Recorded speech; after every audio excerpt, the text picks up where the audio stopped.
तर तिथलं cut off कमी, आरक्षणाचा लाभ होईल, पण तिथली स्पर्धा जर ते ओपन मध्ये गेलेलं असेल तर मग काय, हाही सवाल आहे. आणि मग ईडब्ल्यूएस मधून बाहेर पडून फायदा झाला का? सरसकट कुणबी आरक्षण मराठ्यांसाठी फायद्याचं ठरेल का? कारण जर सरसकट सगळं झालं, सरसकट आरक्षण मिळालं तर मग ओबीसीचं कट ऑफ कुठपर्यंत जाईल, हाही सवाल आहे. त्याच्याबद्दल सुद्धा आपण चर्चा करूया. मुद्दा आपल्याला चर्चेला हा सुद्धा आणायचा आहे की एससीबीसी आरक्षणाच्या निर्णयानं मराठा समाजाचं नुकसान झालं का? कारण हे आरक्षण दिलं गेलं म्हणून ईडब्ल्यूएस गेलं, अशा प्रकारची मांडणी केली जाते. मग काय, हा निर्णय घेणं चुकलेलं होतं का? मागणी कुणी केलेली होती? अशा अनेक प्रश्नांच्या बद्दल आपल्याला या बडे मुद्द्यामध्ये चर्चा करायची आहे. आणि प्रश्न हा सुद्धा आहे, सरसकट ओबीसी करण्यामुळे ओबीसीतली स्पर्धा वाढेल का? कारण जर मोठा संख्येनं असलेला मराठा समाज ओबीसी मध्ये सरसकट सगळाच आला, आता पश्चिम महाराष्ट्रातला आहे, उत्तर महाराष्ट्रातला आहे, विदर्भातला आहे, पण सरसकट सगळेच ओबीसी झाल्यानंतर ओबीसी मधली स्पर्धा वाढून मग ते कट ऑफ ओपनच्या बरोबरीने जाईल का, या सगळ्याबद्दल आपल्याला चर्चा करायची आहे. आणि मग जी आता आकडेवारी पोलीस भरतीची असेल आणि त्याचबरोबर एमबीबीएसची, ही आकडेवारी ही सांगतेय का की नुकसान झालंय, या सगळ्याबद्दल चर्चा करण्यासाठी आपल्यासोबत मान्यवर पाहुणे आहेत. आपल्यासोबत या चर्चेत सहभागी होण्यासाठी स्टुडिओत माझ्यासोबत अभ्यासक, आरक्षणाचे अभ्यासक राजेंद्र कोंडरे सर आहेत. कोंडरे सर, स्वागत आहे तुमचं. शिवसेनेचे प्रवक्ते संजीव भोर सुद्धा, चळवळीतले कार्यकर्ते सुद्धा आहेत ते. संजीवजी, तुमचंही स्वागत आहे. जरांगे पाटील समर्थक गंगाधर काळकुटे आपल्यासोबत जोडले गेलेले आहेत. गंगाधरजी, तुमचंही स्वागत. आणि अभ्यासक डॉक्टर उद्धव घोडके पाटील या चर्चेमध्ये सहभागी होत आहेत. पाटील साहेब, खरं तर तुम्ही हा सगळा डेटा समोर आणला, सांगितलेला आहे. आता हा डेटा सगळा जो समोर आलेला आहे, आपण जे आता दाखवलेला आहे, यातून काय अर्थ निघू शकतो? हा अर्थ निघू शकतो का की मराठा समाज ओबीसी ईडब्ल्यूएस मधून बाहेर पडल्यामुळे मराठा समाजाचं खरंच नुकसान झालंय का? काय तुमचं निरीक्षण आहे? सर, मी पहिल्यांदा सगळ्यांना माझा नमस्कार, जय शिवराय, जय जिजाऊ.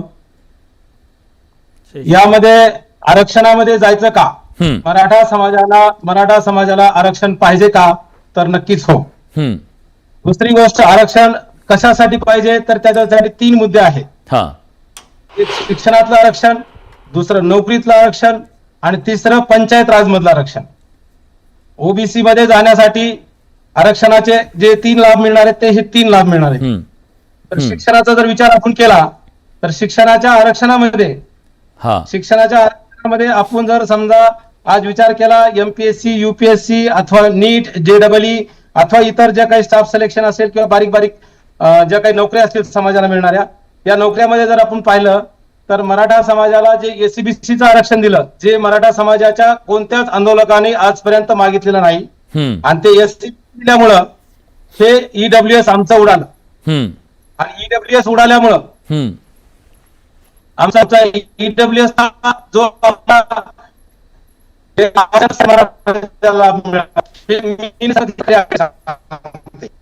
आकडेवारी टक्क्यापर्यंत आणि एससीबीसी देऊन फक्त 1% कट ऑफ आला. त्याच्यातला मराठा समाज ईडब्ल्यूएस चा कट ऑफ, सगळ्या ठिकाणचे ईडब्ल्यूएस चे कट ऑफ फार कमी आहेत. आणि म्हणून ईडब्ल्यूएस चा आम्हाला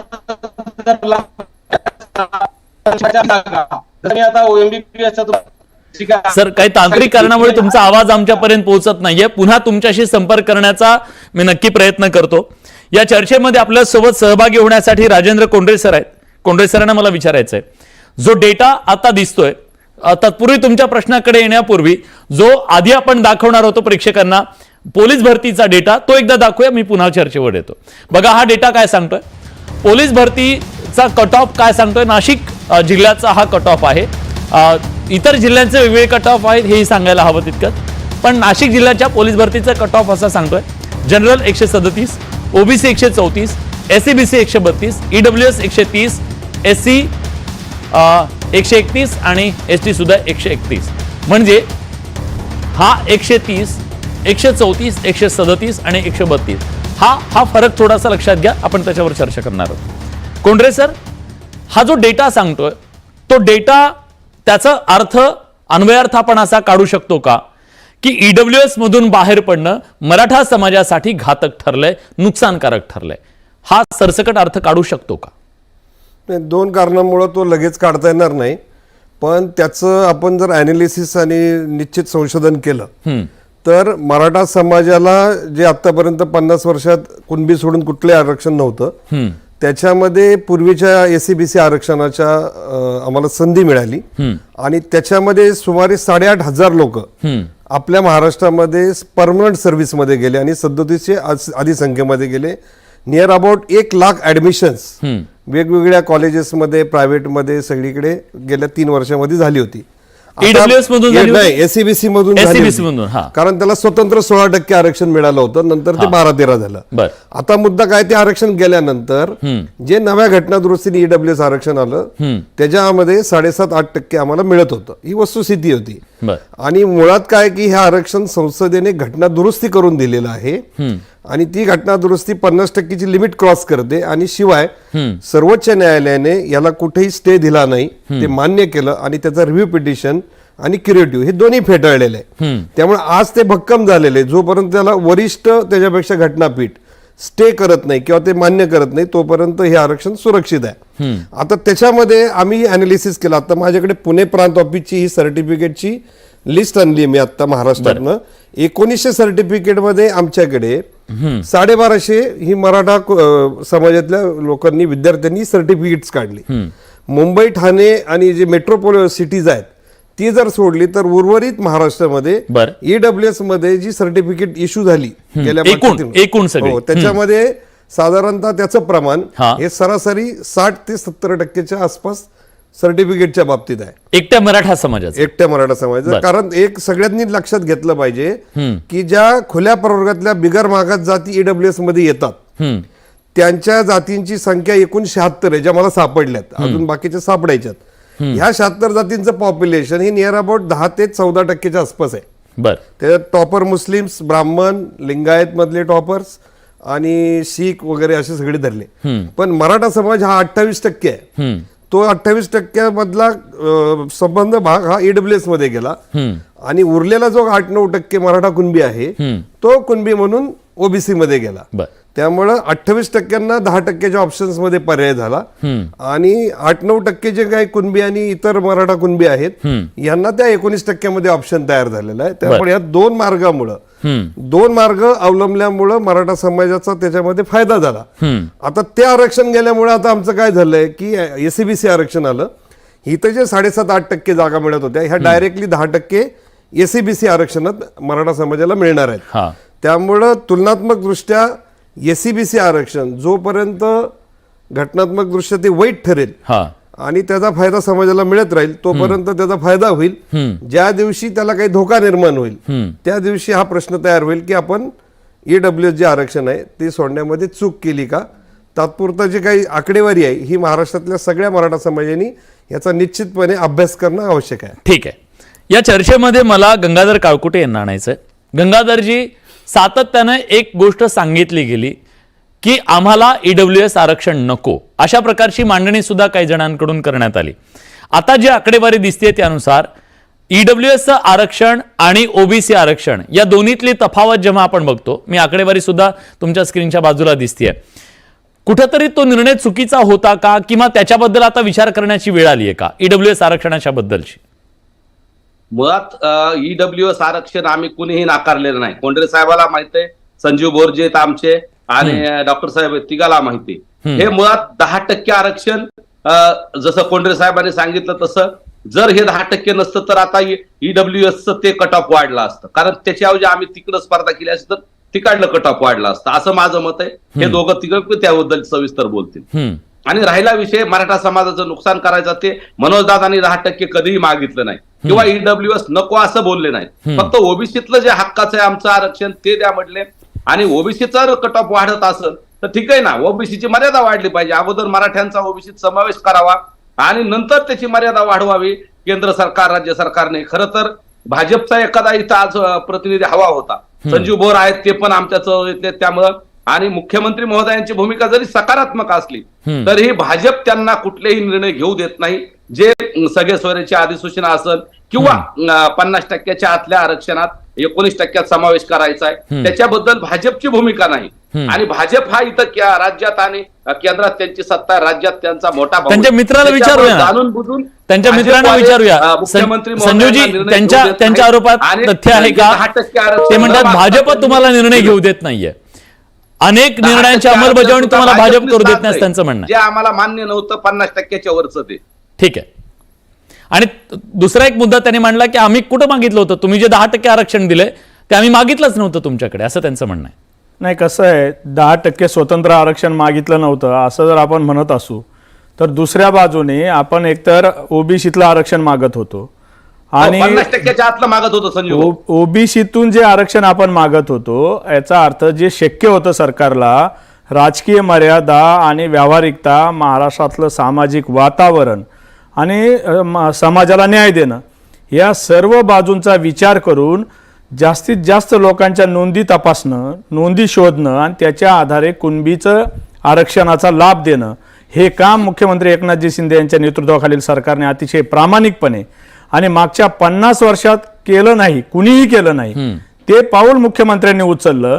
हे आपण समजून घेतलं पाहिजे. समाजाने बघितलेलं आहे. अगदी ग्रामीण भागात तर असं बोललं जातंय की काही दिवस कुणबी नोंदी शोधण्यासाठी तहसील कार्यालयाचा इतर कारभार सुद्धा थंडावला होता. मग ही वस्तुस्थिती मराठा समाजाने समजून घेतली पाहिजे, ही प्रामाणिकता समजून घेतली पाहिजे.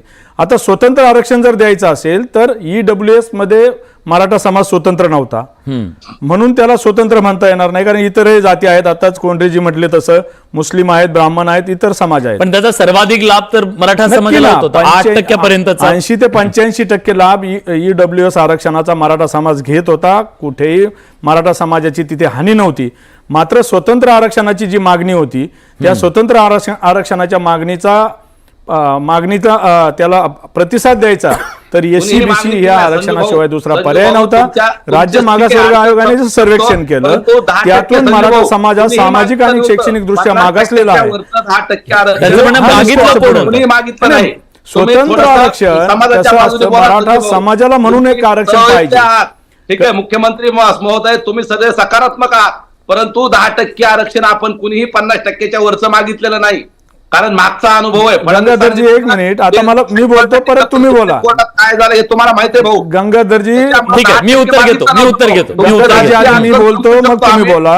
परंतु कोंढरे साहेब आहेत इथं, कुणी ऐका ना गंगाधरजी, मी उत्तर घेतो. तुम्ही एवढं नॉनस्टॉप बोलत गेला तर बाजू कशा मांडणार? ठीक आहे, हा त्यांचं उत्तर.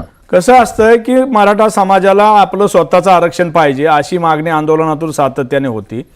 स्वतंत्र आरक्षण ही 10% SCBC मागितलं नसेल तरी जर हे बघा, ओबीसींना दुखवायचं नाही आणि मराठा समाजाला न्याय द्यायचा, ही व्यावहारिकता. आणि अहो तुम्ही ऐका ना जरा गंगाधर, तुमचे राजकीय अपरिहार्यता किंवा गंगाधर तुम्ही मला बोलू द्या ना आता. इतकं बोलू द्या ना भाऊ, बोला फक्त काय चुकीचा मुद्दा. अहो बोलू द्या तुम्ही, ते पुढचं चुकीचं बरोबर नंतर ठरवा. बोलू द्या तर मला सांगितलं पाहिजे.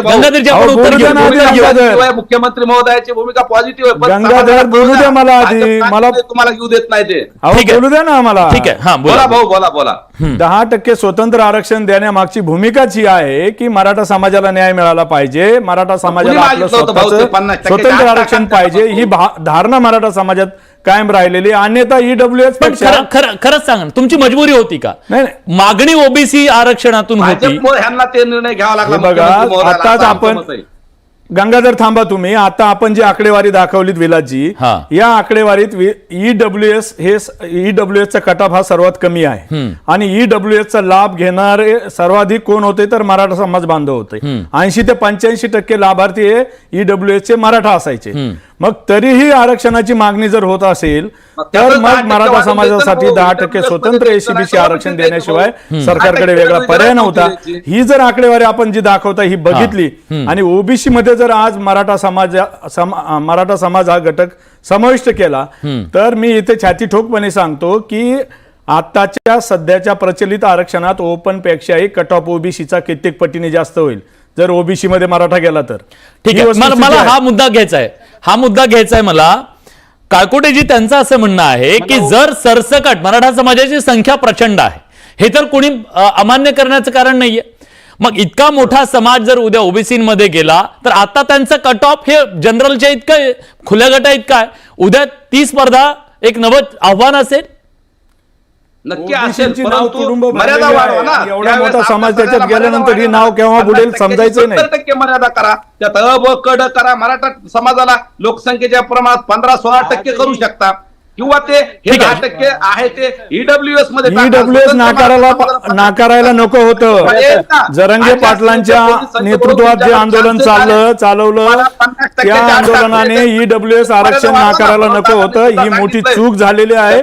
मनोज दादा काय म्हणतायत, आधी 50% आम्हाला समाविष्ट करा आणि बडे नंतर साहेब, तुम्ही त्याची मर्यादा वाढवा. बडे साहेब, हा, ठीक आहे. बोला, बोला, पाटील साहेब बोला. पाटील साहेब बोला. त्यात अडचण झाली बडे असेल. सर, डॉक्टर बोला. आजही 52% आरक्षण मर्यादा आहे. ती आरक्षण मर्यादा जे काही आरक्षणाचा लाभ घेतात, एकूण 100%चा जो लाभ घेतात ना, 52% आरक्षण आहे. 10% ईडब्ल्यूएस जरा तर 62% आहे. ही सगळी मंडळी जवळपास 100%मध्ये 88 ते 90% पर्यंत पोहोचतात आजच, आणि 10% आरक्षित मंडळी पोहोचतात. हा. तर ओपनचा विषय नाही. त्यामुळे मला सांगायचं हे की ओबीसीचा जरी मर्यादा वाढली, ओबीसीची जरी मर्यादा वाढली, हा. आज काही नेते म्हणतात की ओबीसीची मर्यादा वाढणार नाही, तो नाही आहे. आणि 5 मे 2021 ला मराठा समाज हा सामाजिक आणि शैक्षणिक दृष्ट्या मागासलेला नाही म्हणून मराठा आरक्षण सुप्रीम कोर्टाने घातलेलं आहे. होतच. डॉक्टर साहेब काय बोलायला तुम्ही डॉक्टर साहेब? अहो, SCBC आताच्या आयोगाने SCBC पण आरक्षण मागास मागितलेलं ठरवलंय. नव्हतं. गायकवाड आयोगाने मागास ठरवलंय ना मराठा समाजाला.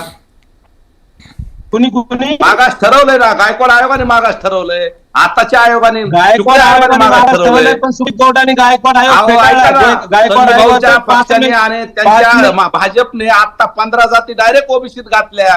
त्याला महाविकास आघाडीकडून त्यांनी लिहून पण काळकोटे साहेब ऐका ना, आता संजू बोर्जींचं असं म्हणणं होतं, की ईडब्ल्यूएस नाकारणं ही चूक होती. नाही, आम्ही कुणी ईडब्ल्यूएस नाकारलं नाही. सरकारनं हे 10% लादलंय. कुणीही सांगा ईडब्ल्यूएस ला खुळखुळा कोण म्हटलं? 10% ईडब्ल्यूएस हे ओसाड माळावरची जमीन आहे, ती आम्हाला देऊ नका कोण म्हटलं? 50%च्या हे बघा, आम्हाला आंदोलनावर टीका करायची नाही, कारण आम्ही आंदोलन म्हणूनच पुढे आलेलो आहोत. ईडब्ल्यूएस ला खुळखुळा कोण म्हटलं? मागितलंय. ईडब्ल्यूएस ला खुळखुळा कोण म्हटलं? ईडब्ल्यूएस हे ओसाड माळावरची जमीन आहे, ती आम्हाला नको. गंगाधरजी, एक मिनिट ऐका ना, त्यांचं म्हणणं काय का? हा, त्यांचं म्हणणं पूर्ण होतं, नंतर उत्तर द्या. ईडब्ल्यूएस हे नाकारलं गेलं, ईडब्ल्यूएस ला खुळखुळा म्हटलं गेलं, ईडब्ल्यूएस ला ओसाड माळावरची जमीन म्हटलं गेलं. हे अतिशय गांभीर्याने हाताळलं पाहिजे ईडब्ल्यूएस आरक्षणाकडे. एक मी या ठिकाणी ठामपणे सांगतो जिल्हाजी, मनोज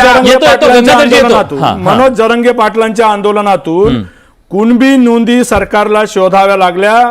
या आंदोलनाला मुख्यमंत्री एकनाथजी शिंदे यांच्या नेतृत्वाखालील सरकारने अतिशय चांगला प्रतिसाद दिला. या कुणबी नोंदी ज्या शोधल्या गेल्या, याचं सर्व श्रेय हे मनोज जरंगे पाटील यांच्या नेतृत्वाखालील आंदोलनाला आहे, हे आम्ही मान्य करतो. पण त्या पुढचं पाऊल जे पाहिजे होतं, त्या ज्यांच्या नोंदी सापडतील त्यांना कुणबीच्या माध्यमातून ओबीसीचं आरक्षण मिळायला हरकत नव्हती. त्याची अंमलबजावणी करण्यासाठी आपल्याला काय सरकारवर दबाव टाकायचा तो टाकायला कुणाची हरकत नव्हती.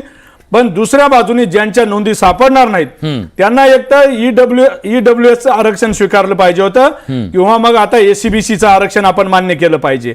आता जर कोणी म्हणत असेल एससीबीसी आरक्षण टिकणार नाही, तर मला या ठिकाणी अतिशय स्पष्टपणे सांगायचंय, एससीबीसी आरक्षण जर टिकणार नसेल, ज्या दिवशी आतापर्यंत तर सरकारने ते टिकवलंय, अतिशय प्रबळपणे बाजू मांडली जाते एससीबीसीच्या बाजूने, त्या ठिकाणी कोणी आंदोलन फिरकत नाहीत. निवडक लोक आज कोर्टात, तिथे हायकोर्टात यांना खेट्या मारतात. याचं कायदेशीर लढ्यात कोणालाही स्वारस्य नाही, फक्त आम्हाला आंदोलनात स्वारस्य ही मराठा समाजातली शोकांतिका आहे.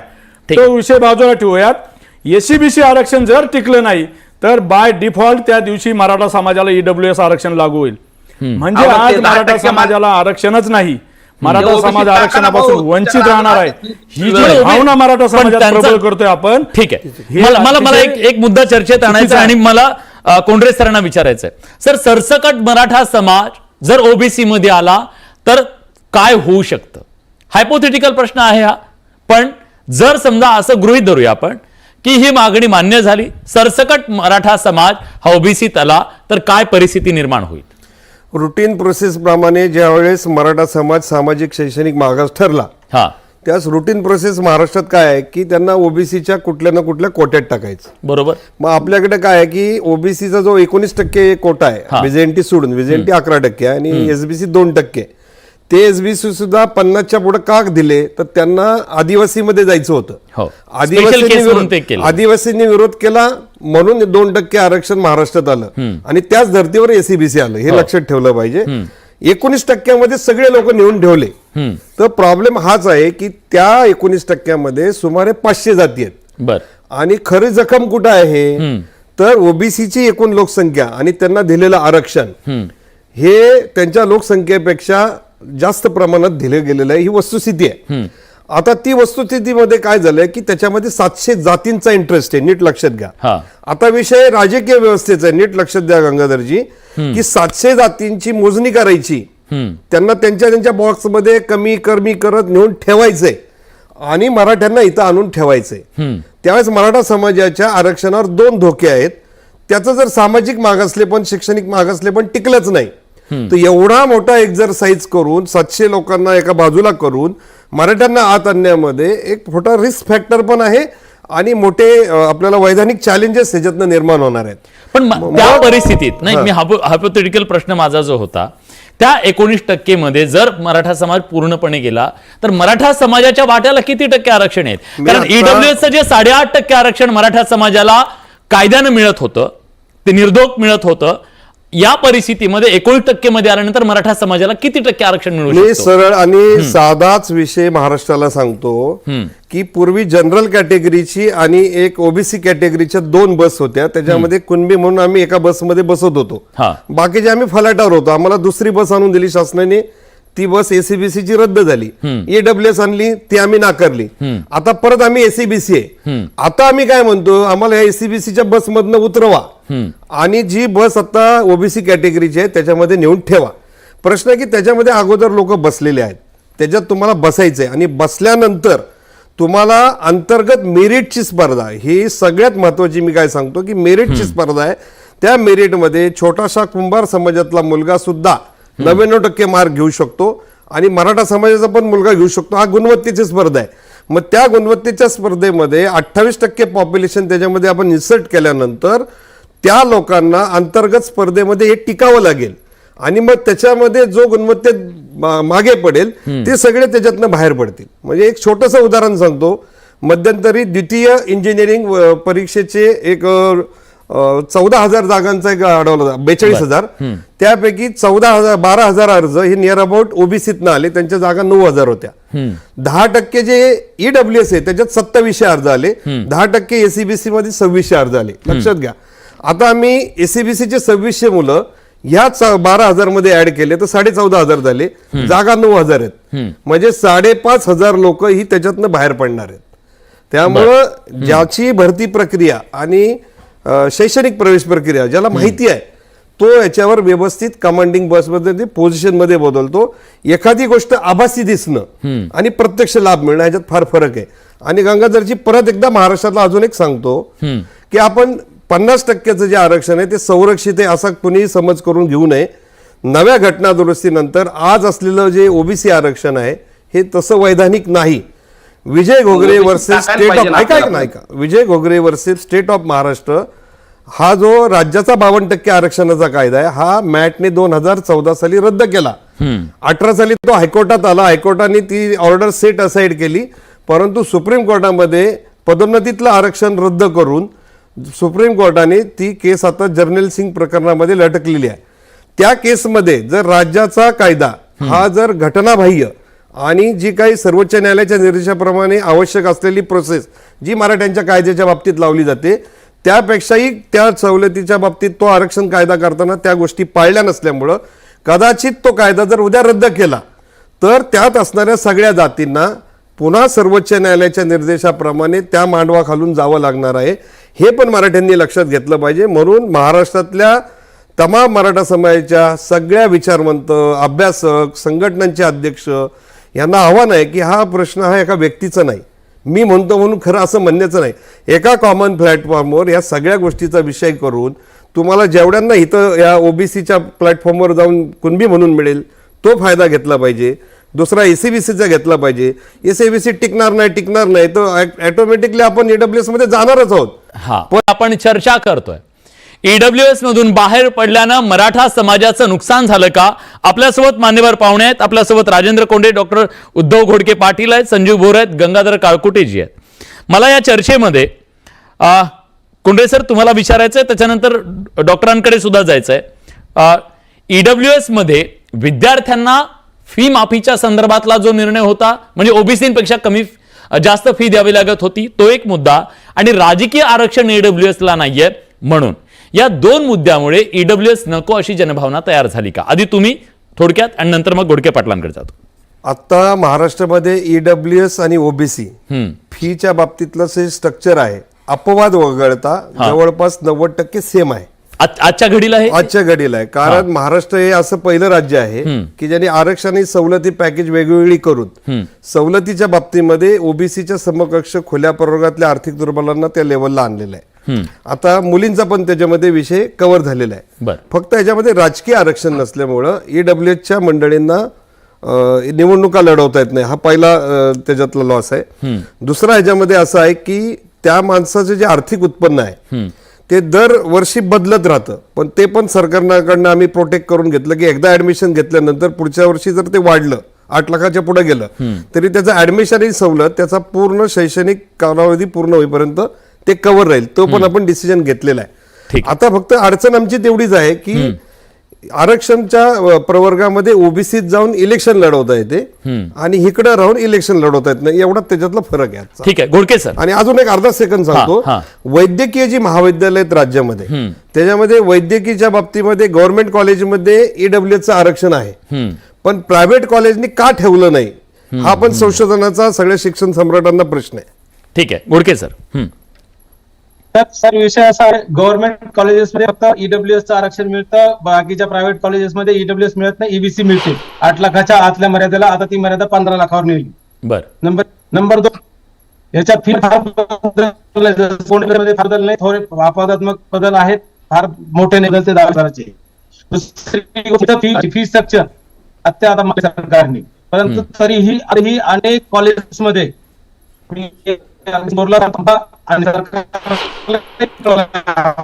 त्याच्यामध्ये आधी मुली फीस माफ मुलीकडून फी वसूल केली आजही बरं का. म्हणजे जी मुलींची फीस माफ झाली ती अनुभव आहे. सर माफ करा, तुमचा आवाज आमच्यापर्यंत नीट पोहोचू शकत नाही. तुम्ही काय म्हणता आम्हाला लक्षात, काहीतरी तांत्रिक अडचण असेल. मला गंगाधरजींना विचारायचं आहे. गंगाधरजी, आपण जो हायपोथेटिकल प्रश्न मी त्यांना विचारला तो तुम्हाला सुद्धा विचारतोय, तुम्ही उत्तर द्यावं अशी अपेक्षा आहे. ओबीसी मध्ये समजा सरसकट मराठा समाजाला आरक्षण दिलं गेलं तर मराठा समाजाच्या वाट्याला किती टक्के आरक्षण येऊ शकतो 19% आणि तेवढ्याला समाधान होईल का? मगाशी बोलताना माझ्याकडे 19% विषय आला, त्याच्याऐवजी 32% म्हणायचं होतं मला. आणि 64% जी ओबीसीची लोकसंख्या आहे त्याच्यात मराठा इन्क्लूड आहे.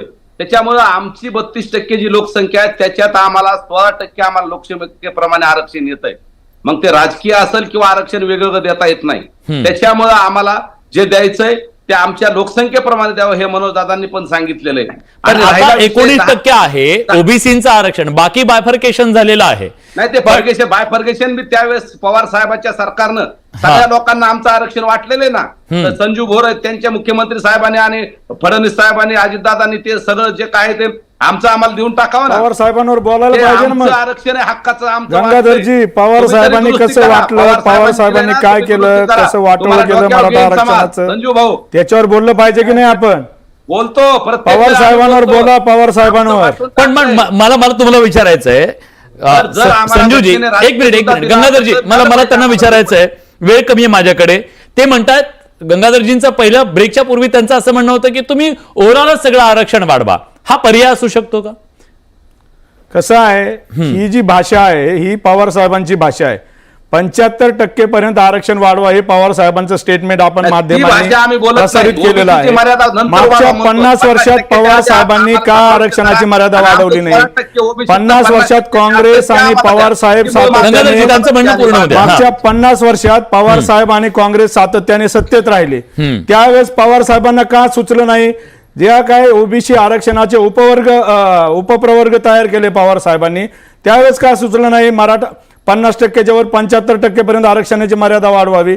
म्हणजे पवार त्यांनी चूक साहेब केली, फक्त संजू भाऊ. भांडणं लावणारे त्यांनी मुद्दे मराठा पुढे आरक्षण करतात पुस्तकाला आणि दिलंय. आम्ही तुम्ही आमचा आता समाज दुरुस्त करा ना. या अशा आभासी मुद्द्यांच्या मागे पळत राहतो.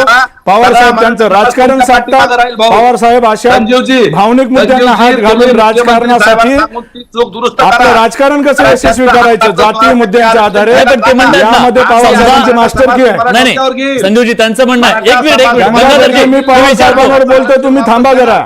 गंगाधरजी, पवार एक मिनिट. साहेबांनी काय केलंय मराठा आरक्षणाच्या बाबतीत ते बोलतोय. मी तुमच्या विरोधात बोलत नाही, मनोज जरांगे बोला, बोला, पाटलांच्या विरोधाचा विषय नाही, बाबतीत बोला. बोलत नाही. पण पवार तुम्ही साहेबांची सगळ्यांनी बाजू घेऊन तुम्हाला बोलायची गरज नाही. सांगतोय.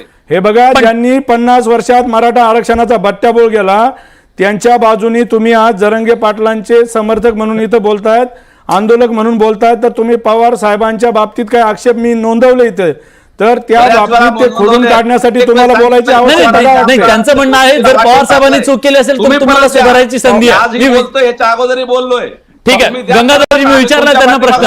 गंगाधरजी, मी त्यांना प्रश्न विचारला. थांबा, उत्तर घेतो. हा डॉक्टर मी एक उत्तर घेतो, लगेच तुमच्याकडे येतो. हा, ते म्हणतात जर पवार साहेबांनी चूक केली असेल तर तुम्हाला संधी होती, आता पण आहे, अजून आचारसंहिता लागलेली नाहीये. आज मितीला हा, भारतीय जनता पक्ष असेल, शिवसेना, आमचं केंद्रात आणि राज्यात महायुतीचं सरकार, आम्ही अहो, जे 10% मराठा समाजाला चांगलं देता येईल ते सर्व निर्णय आम्ही घेतलेले आहेत.